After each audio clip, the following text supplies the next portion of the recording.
আসসালামু আলাইকুম। কেমন আছেন সবাই? টিপস অ্যান্ড ট্রিক্স এর পক্ষ থেকে আপনাদের সবাইকে স্বাগতম।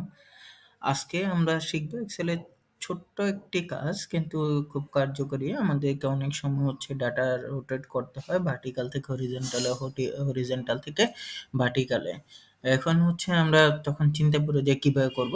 আসুন আমরা দেখে দিচ্ছি কিভাবে এই কাজটি আমরা খুব সহজে শর্টকাট ইউজ করে করতে পারি। আচ্ছা, এখানে দেখেন আমি কিছু যে ডাটা লিখে রেখেছি। এখন আমরা ১ম এ কি করতে হবে? ১ম এ আমাদেরকে এটা সিলেক্ট করতে হবে। তারপর কন্ট্রোল সি কপি করতে হবে।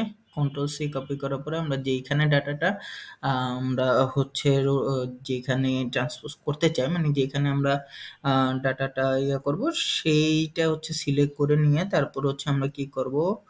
অল্টার এইচ ভি টি একসাথে প্রেস করব। দেখেন যে আমাদের ডাটাটা ভার্টিক্যাল থেকে হরিজন্টালে হয়ে গেছে।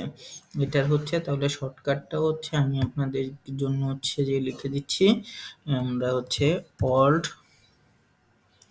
Plus H plus V plus T একসাথে আমরা প্রেস করব। একসাথে যখনই প্রেস করব তখন আমাদের এটা হয়ে যাবে।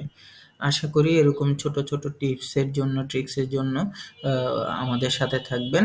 টিপস এন্ড ট্রিক্সের সাথে থাকবেন। বেশি বেশি সাবস্ক্রাইব করবেন এবং লাইক এবং শেয়ার দিয়ে পাশে থাকবেন। আসসালামু আলাইকুম।